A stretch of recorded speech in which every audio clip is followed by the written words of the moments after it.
Hi there, my name is Chris Hampton, and today we're going to talk about our modus operandi here at Incite. Incite, the founding partner of this channel, UP, short for Unleashing Human Potential, as well as FM, which is my own personal channel, Freeing Me, where we explore healing from trauma and self-development, personal development.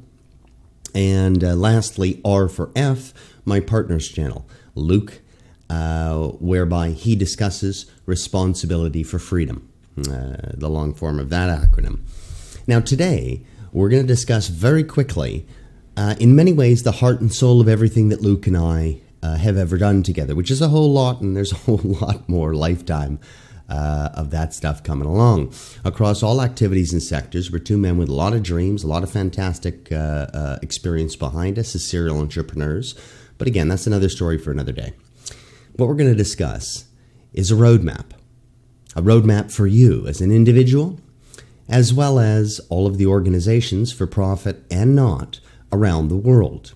A new model, a model better suited to this new information age, whereby humanity is undergoing our third ever revolution in information, which we here at Incite firmly believe takes precedent over all other revolutions, changes, movements, and leaps forward by the human race. So, what the heck is a modus operandi? And quickly, just before I go in, you'll notice I have this awful habit of abbreviating a couple of things. One is Incite.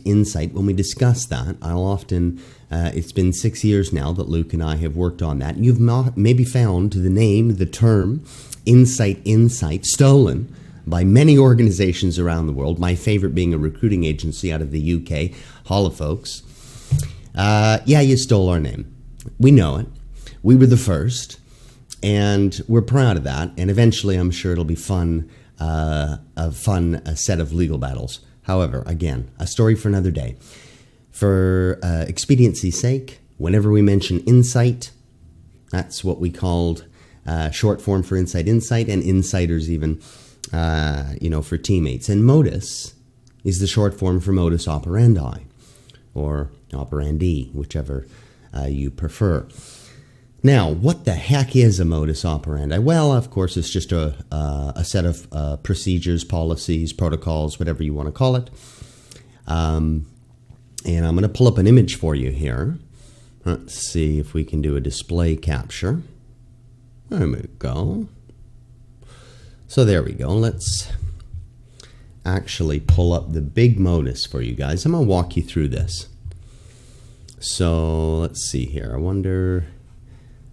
best way to do this, probably just like that. There you go. So you guys should be able to see that pretty well. I'm just going to move this one over for us. Okay, there we are. So there's the modus operandi. You'll notice it starts at the top with the term example leads. Pretty self-explanatory, although, we do feel that, and I know this graphic is moving in a couple of directions. And a quick preface, we do need some more design work. We'll come back to that at the end.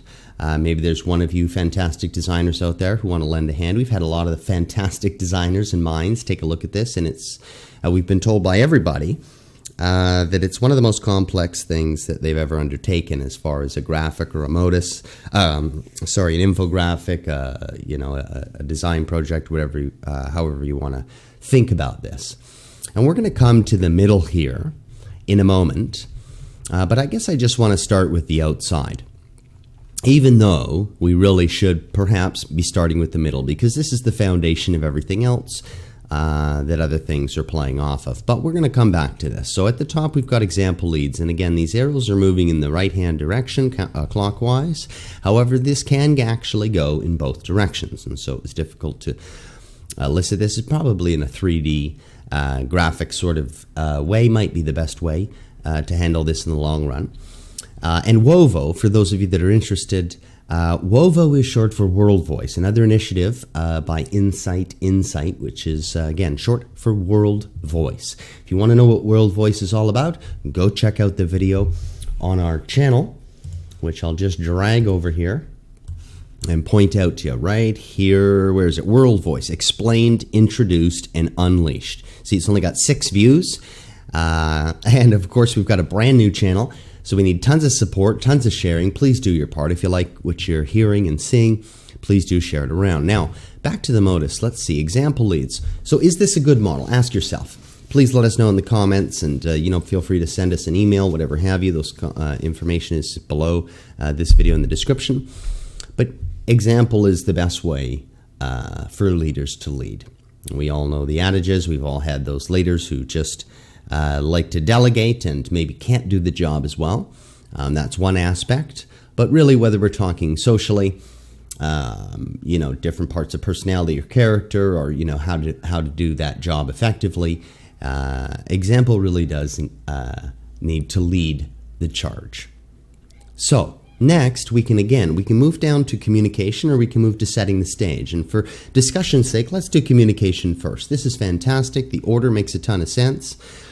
And wait a second here. Yeah, there we go. We've just got a comma that's misplaced. A little typo there, but no big deal. So listening is first in communication, wouldn't we say?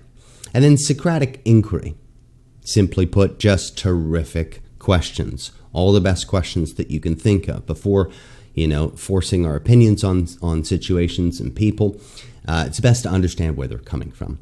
So we do want to do a good job of listening, and then we want to make sure that we ask all the best questions we can to ensure that we know exactly at least where the other parties are coming from, and get a good handle on the information being presented, put it all on the table. And third, and this is something that's often missed, I believe, and we'll come back to this in the middle afterwards, but radical honesty is a term that we love a lot around here at Incite. And I'll get you to think about the synonymous aspect of that term with the term transparency. What was the other one? Speaking truth. There we go. We can see it in the values here, which is in the middle, but let's go back to that image. So, oh goodness, we've zoomed in. Well, that's makes it a little easier for you guys to read, hey? So let's do that. Ooh, that looks pretty good. So communication, listening, Socratic inquiry, radical honesty, reasoning, and negotiation. Now, there we go. That's pretty a toned-down version of debate, right? Debate is, at the end of the day, we're going to make a decision at the end of that communication. We're going to be forceful one way or another. We're going to argue our case with everything we've got and pull no punches in that sense, with respect to words. Excuse me. Sorry, no pun intended. So reasoning and negotiation. Think about that. An important element to any discussion, any communication, is a little bit of back and forth in that sense, maybe perhaps with a little bit of pointed final debate, and we're on to taking action. So, below that, taking action. What is this all about here? Notice we've got 3 sections to taking action. First is decisiveness. This is something that all leaders know. All organizations need to be able to facilitate. All individuals need to be able to cultivate in your own life to some extent, certainly. Some of us are better at it than others.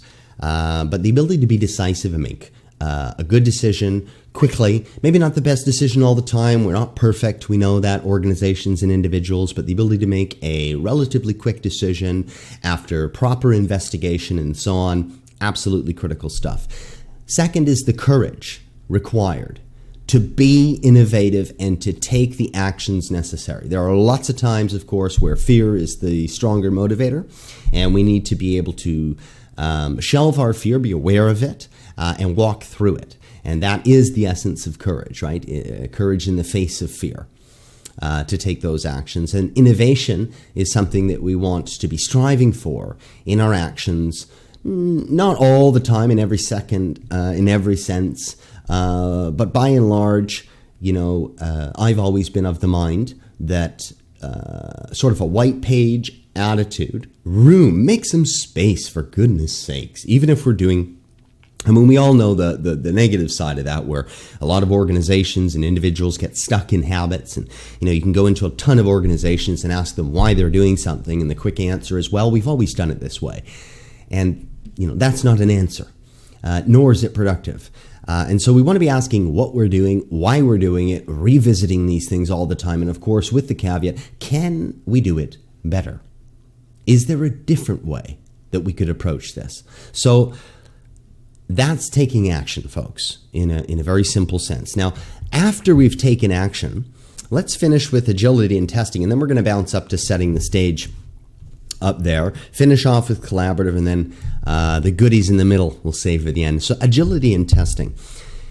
We all know a little bit more about that these days. There's been a lot of talk about A/B testing in business, and even when it comes to being decisive as a leader and making our decisions, sometimes decisive leaders, strong leaders know that a good example of sometimes the best course of action when you're not quite sure exactly what to do, maybe take your top choices and try them all without overly investing in one. Test the results, tweak it, try again. Test the results, tweak it, try again, until you figure out what's going to work the best. This is a critical aspect of doing anything well. All businesses know they'll fail if they're not constantly evaluating what we've done, where we're going, what worked, what didn't work, what do we need to change, and what kind of babies don't get thrown out with this bathwater, right? So another key aspect, though, that I think gets missed a lot, and I mean, we talk about this a lot in personal development channels, on an individual scale, but not as much as on an organizational side, whether you're, again, for profit or not. So agility and testing. Agility, as an athlete, I'm a lifelong athlete in large part, although I've taken a hiatus or two from those types of things. Back on the bike these days, thankfully. But again, another video, another story. Check out FM Freeing Me, my own personal channel, if you're interested in, what living here in Spain, this beautiful, I'm looking at the Mediterranean Sea, just 50 yards out my window. I've lived here for about 4 years, and all kinds of fun stuff to discover there. But again, sorry for the digression. So mistake mastery, learners, and a meritocracy of ideas in action. Now, there's a lot of stuff there. Mistake mastery and learners are awfully tied together, but, just different ways of saying the same thing, really. I heard it said a long time ago, I don't know where I originally came across this little tidbit of language, but the learners will inherit the earth, not the learned. Why? Because the learned are attached to ideas that are dead already. And we all know there are difficulties in academia and in basically all fields of study whereby, old paradigms take a long time to change and to be updated with new data, new information, because there's just a whole lot of people that you almost have to wait to die, is the old adage, before, we can move forward. And I think we can do better than that, don't you? I don't think we have to wait for people to die. I think that, certainly, of course, the upcoming generations can do a better job, but we all can do a better job of facing the reality that, look, we're going to make mistakes. And the only way to take action is to be willing to face mistakes. You're going to discover fantastic new things every time you're in uncharted waters, which is basically, taking action. We've got to be willing to face new frontiers, go out and explore new things that we haven't done, with the foreknowledge that we're going to make mistakes, we're going to fall and scrape our knees, and then we're also going to discover, brand new amazing things. And although this sounds perhaps a little bit trite, I want you to ask yourself and think about it, not just, again, on an individual scale, but also on an organizational scale. How well do we really do at honoring the need for mistakes, the absolute inherent incapacity of separating mistakes out from success? Success is mistakes. Mistakes are success. You can't have one without the other. And in fact, if you look at mistake mastery, and I've heard some of the wealthiest, smartest people on the planet. I mean, you can ask anybody you admire yourself, what have you learned the most from? You learn from your mistakes. You don't learn from your successes. Your successes will have you riding your coattails and feeling grand about yourself. Well, good for you, but watch out, because you ride those coattails too long and somebody's going to pass you on by and beat the snot out of you. So how do you keep at the edge of the game? How do you stay ahead of the competition? How do you keep improving as an individual? Become a mistake master. know that that's just a part of every day. For goodness sakes, these videos, these early channels, we've got 3 brand new channels, not just here on YouTube, but check us out on BitChute, Real Video, Minds, Gab, all kinds of different networks and platforms and so on. But this is a new adventure for us, and we know full well that, of course, we're going to make tons of mistakes, and it really doesn't matter. What we're most focused on is just doing.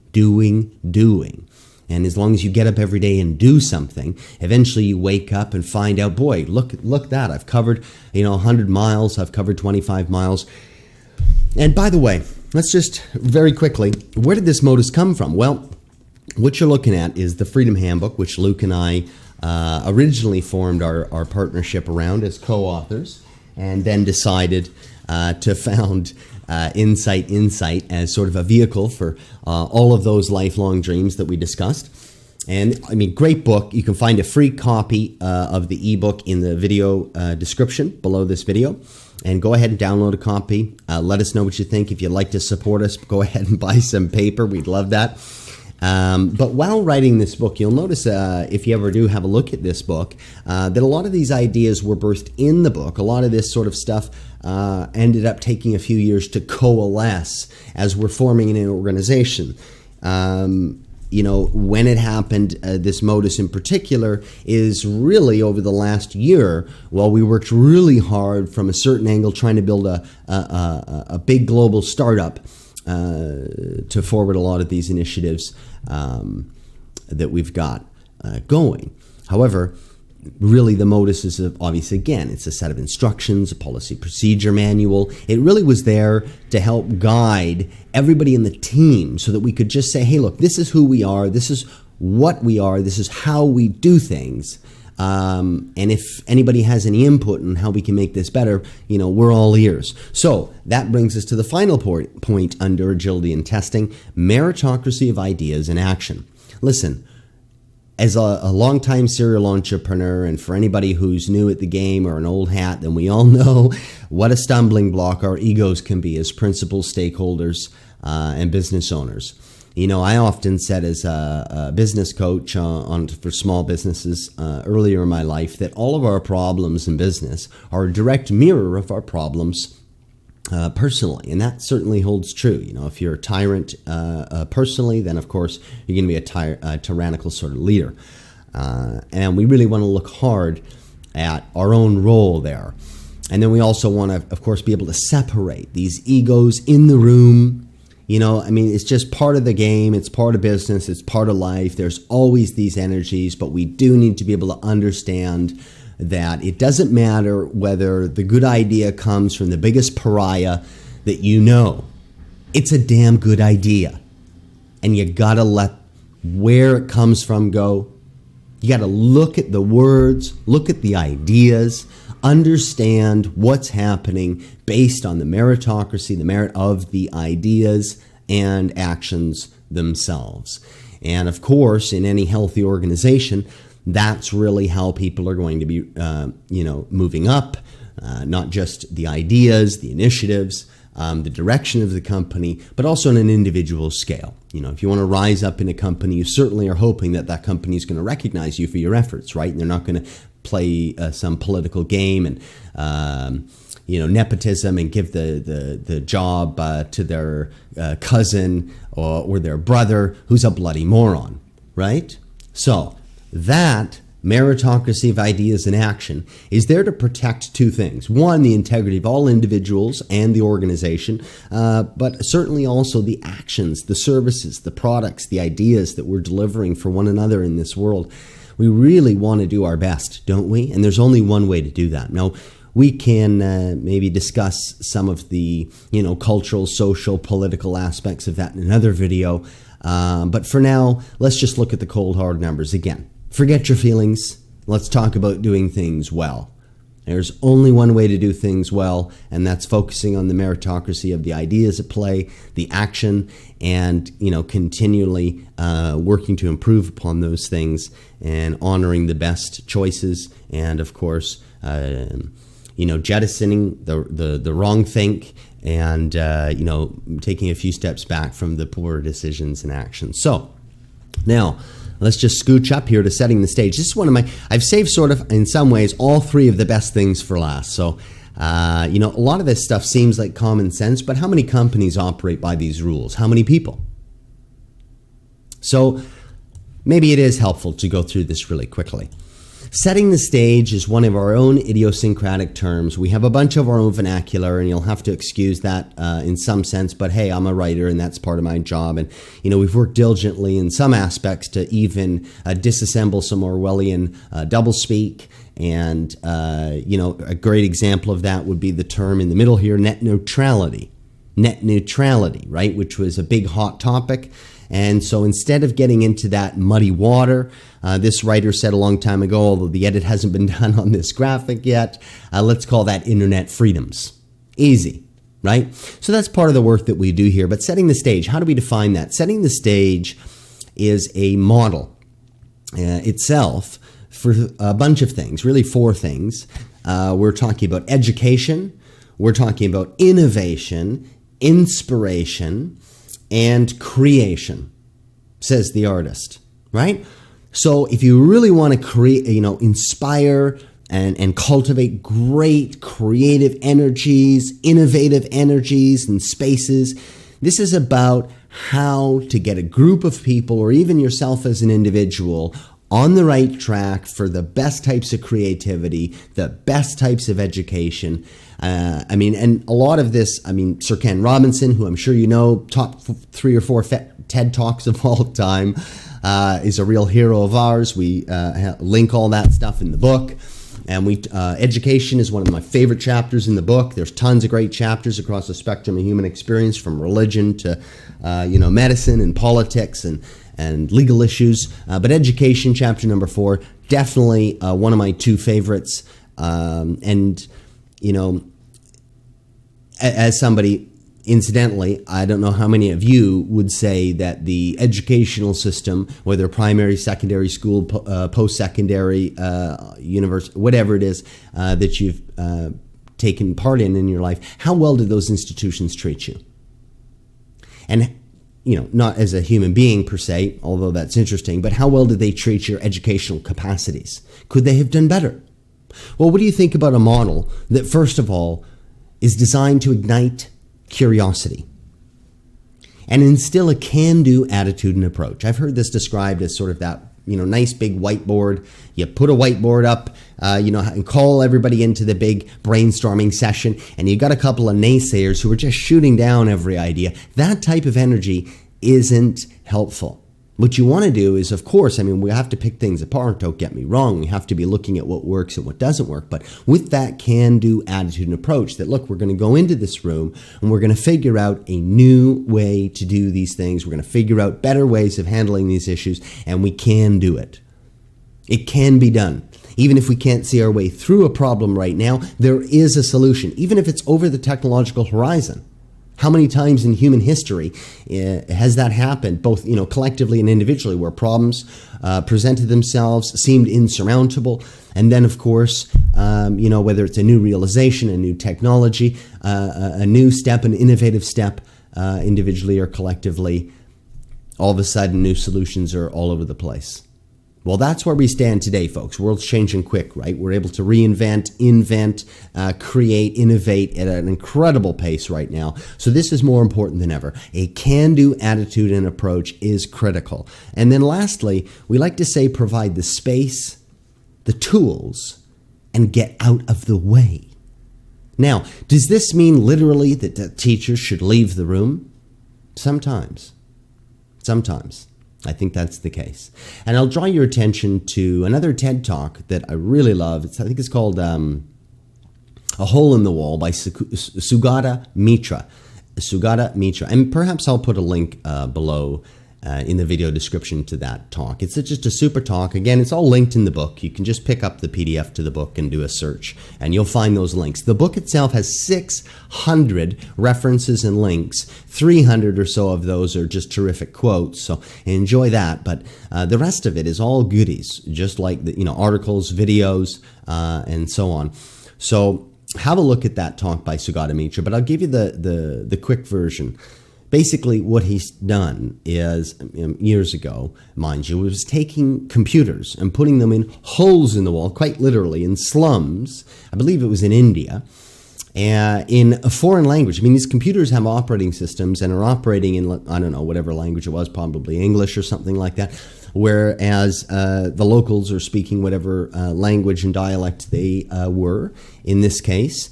And it was found that the students could teach themselves not just basic things, but complex issues as well, chemistry, math, whatever. They can handle any kinds of problems and educate themselves up to, whatever kind of Western business standards you could think of at about the same pace or better than we could teaching them. So, what does that tell you? And if you listen to Sir Ken Robinson talk about education and all of his tenets for what makes it great and how to do it and so on, he's got a great list of things that he thinks we support fully for the most part.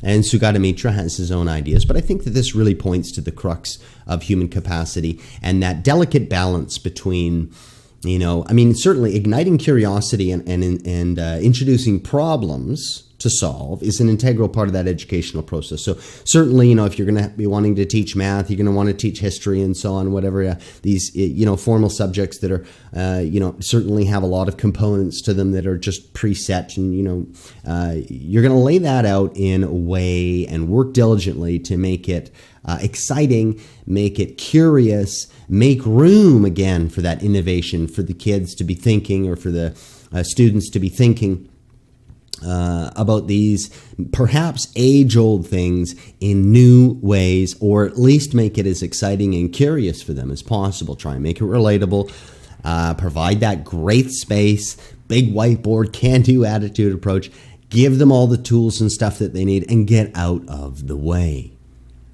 Now, moving forward, the last piece here, collaborative institution, another one of our phrases, and collaborative institution is defined as basically the second phrase here, the way in which SOP is innovating for the information age. It's also connecting the world, because these are open source and private partnerships, new bridges between private and public interest. Fascinating stuff, a great term. And I think the world is ready. We can see, of course, a lot of limitation sometimes for a private organization. I mean, look at the world right now. How, if you're of the mind, which I think the majority of people who use Google are of the mind, that perhaps that organization has a little bit too much control over the internet and all of the, the legacy, the heritage, the property that is yours and mine and all of ours, which is human information, history. Should Google, a private organization, own the right to sort that and disseminate it according to their own beliefs and agendas? I don't think so. And of course, that's, maybe you agree with their agenda these days. Maybe you don't. It doesn't really matter. They shouldn't be able to, drive humanity in a certain direction as a private organization. See or no, right? Of course. So, how do we get around the limitations of, for example, waiting for another new private organization to grow big enough to be able to compete with Google? That's a tough problem the world's facing right now, and collaborative institution is the solution.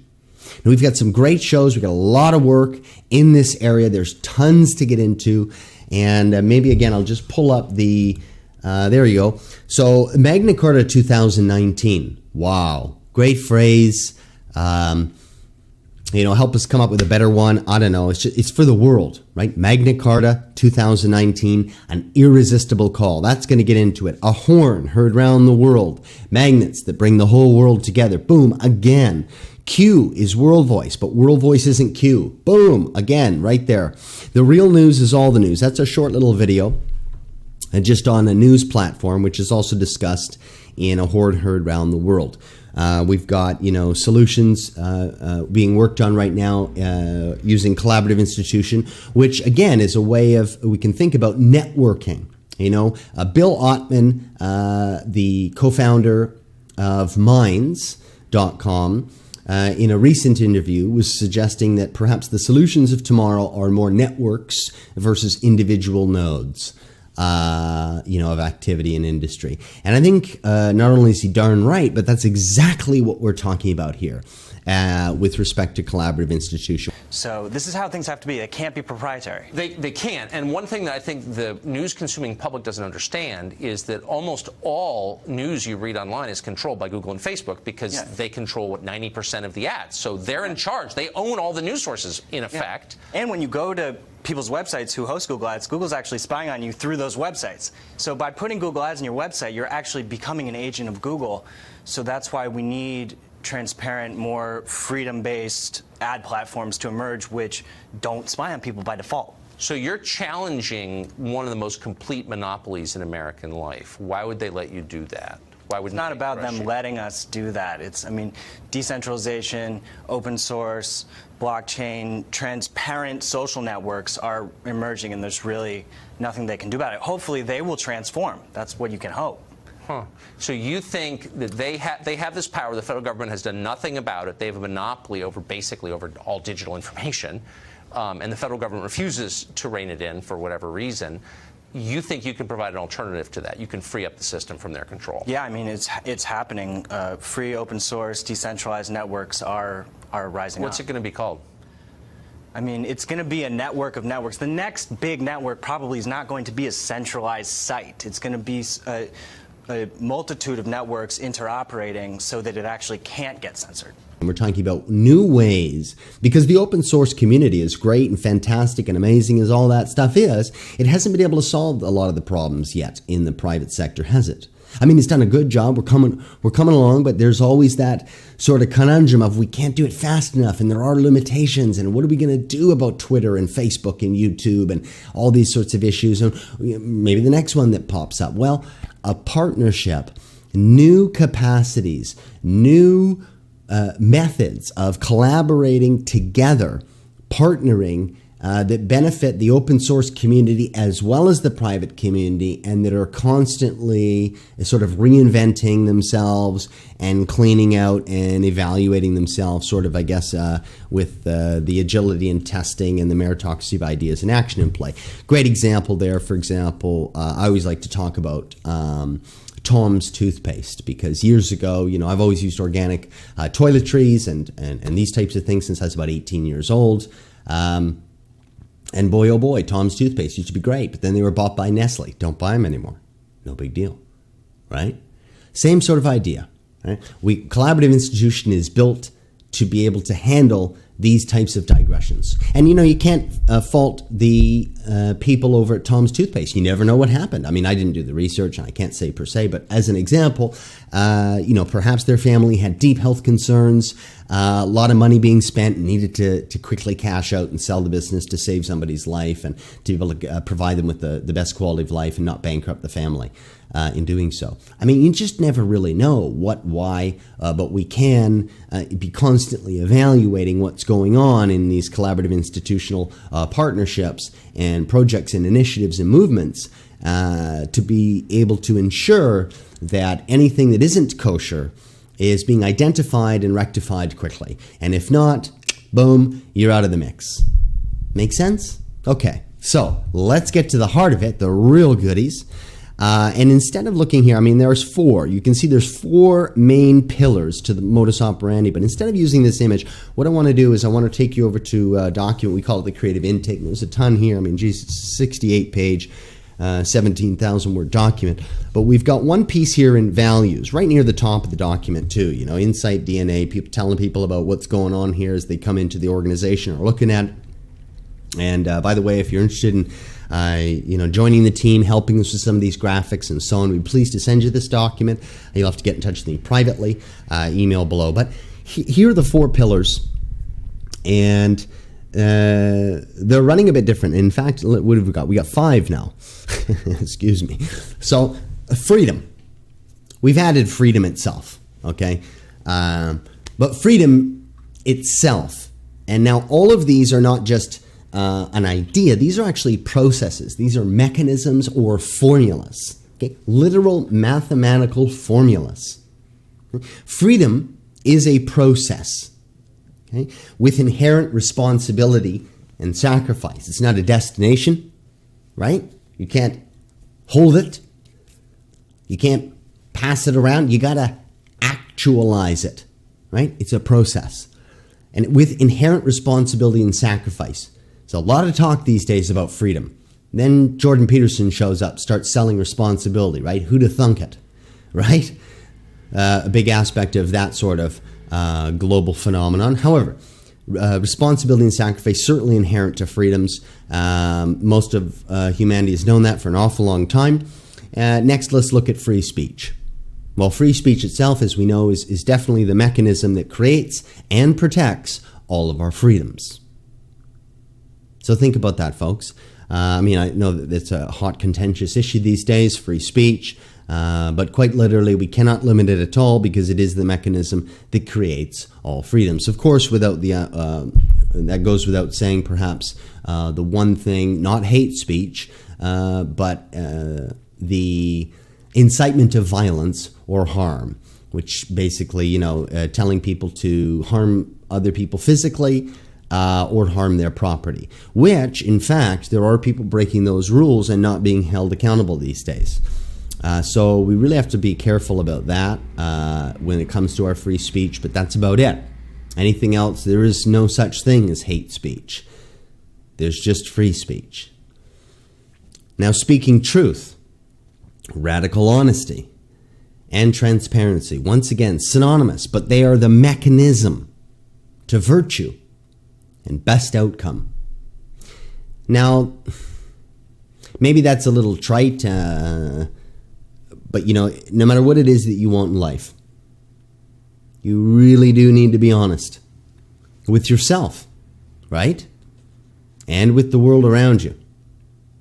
Now, there are some people, of course, who are going to maybe buck that in some small part and suggest that at times it's better to bite our tongues and hold our cards close to our chest and all the rest of it. But, I firmly believe that in my own personal life and as well as my organizations and professional life, honesty at all times, in a radical sense, is the best course, certainly, to arrive at the best outcomes, i.e. virtue.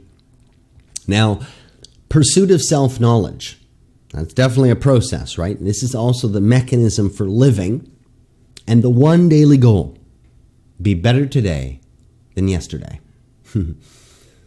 Sounds, again, just these things sound easy. They might sound like common sense, but ask yourself, how many times I made that promise to myself very, very early in life. And, I have an adverse childhood experience, or ACE score, of somewhere between 8 to 10, depending on how you interpret the questions.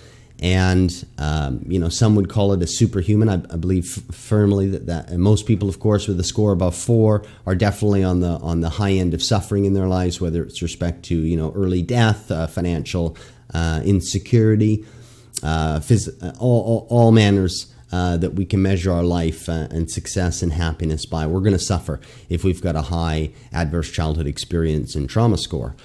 And so to conquer those things, and if you want to learn more about, again, my story and how I've done that and, different types of things, then check out FM Freeing Me, and we can talk about that. But for you today, just think about that one promise. Have you made that promise to yourself? Have you really, really made that as the one central promise? If you come from suffering, if you got your poop together and you're flying down the roads of life, and then great, and maybe we can look at this model and apply some of the finer tuning pieces of it. But I think for most of us human beings, most of the people that I've met, I'm not sure how central this idea is in their lives or not. I know that for me, coming from a place of just dastardly suffering and horror, it was absolutely critical for my survival, for my will to live. Very early, I was about 18 when I made that promise to myself. And I remember the day. I remember the moment. It was profound. I was suffering incredibly.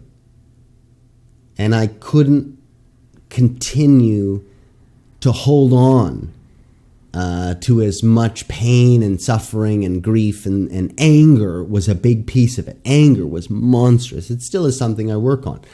And I have to be honest with you folks and say that, that one moment was such a relief. Instantly, things started to get better. I felt instantly a whole lot lighter. And I said, I'm going to forgive, I'm going to let go of some things in that moment. But it was really that promise, knowing that, you know what, that's all I can do. If I'm a bloody mess, so be it. Are you a mess? How many of us are perfectly put together or, darn close? I don't know, but I would say that most of the people that are going to end up watching this video, and most of us alive, know full well that we're riddled with things that could be better. And so let's be honest with ourselves, and let's make that promise the central tenet of our lives. And after that, what else can you do? If you wake up every day and you become a better woman or a better man than you were the day before, what else could you do? And how far will you go in a long life of continual steps forward? That's the way to get where you want to go in life, folks. That's the way to get a book done. It's the way to build a business. It's the way to do anything. Dream big, start small, and don't stop. Start small steps, right? Dream big, small steps, start now, and don't ever stop. 1, 2, 3 steps to success, guaranteed. Writing a book, starting a business, whatever it is. Fixing your relationships. Dream big. Start with small steps every day, and don't stop. I resisted the urge to swear there. Internet freedoms is the last mechanism we're going to talk about. And then I want to thank you for your time, and feel free to check out some of our other videos. But internet freedoms, again, was the term that we replaced net neutrality with from that graphic. And these are the mechanisms. This is the mechanism itself for humanity's third information revolution to yield its new fruits of collaboration, creation, and information freed. When we think about an information revolution, we think about writing as number one, the Gutenberg press and books as number two, and we think about the information, but it's really, there are three components to every information revolution. It is our collaborative capacities as well as our creative capacities that get unleashed en masse at a whole other, exponentially larger level. I mean, nearly unmeasurable. I mean, it's just monstrous. Gives rise to every other form of revolution, innovation, big change, epoch, whatever you want to call it. It's information, folks. It's information tied to our ability to collaborate and create. And that internet freedoms is going to help us to fully unleash those potentials. So once again, thanks for spending time with us today as we slam through this Modus. A lot of years' work, a lot of thought. And if you want to dig into it a little bit further, check out some of the other videos, get a free copy of the book, or engage with us directly. We'd be happy to chat with you about it and work with you on it. And lastly, if you like this Modus, again, I've already given you a little hint, and I actually have a full creative brief ready to go to any creative people who'd like to give us a hand at redesigning this in a way that makes better sense for people, helps them understand these ideas, in the way that they move and interact together. We'd be honored. We've had a lot of people look at it. It's pretty tough. Be curious to hear what you have to say. Wow. I thought this Modus video would be short. I was wondering if we could do it in like 10 minutes, but the reality is this is a lot of work, a lot of big ideas, and I guess, as ever, I'm a man of many words and perhaps too many. So I apologize for the length of this video, but I hope you found it interesting, and our channel trailer will help you better understand that, again, it's very similar to the Modus. Luke and I have our own sets of skills as individuals. Amongst them aren't things like video editing and graphic design and whatnot. So please bear with us in this sense. And hopefully, if you're the type of person who likes big ideas and great conversations, then this is, definitely going to be a great channel for you to subscribe to. But thanks for spending time with us on this Modus Operandi video. And if you have any questions or you'd like to get in touch with us and help us work on some of these projects, boy, oh boy, we got a lot of fun to be had. And don't be shy to reach out to myself directly. Again, my email is below. And maybe below this video, I'll put Luke's direct email as well if you'd like to get in touch with him. And don't forget to check out Luke's channel, R for F, Responsibility for Freedom, and my channel, FM, Freeing Me, which of course applies to you as well. Thanks for spending time with us today. I look forward to seeing you next time.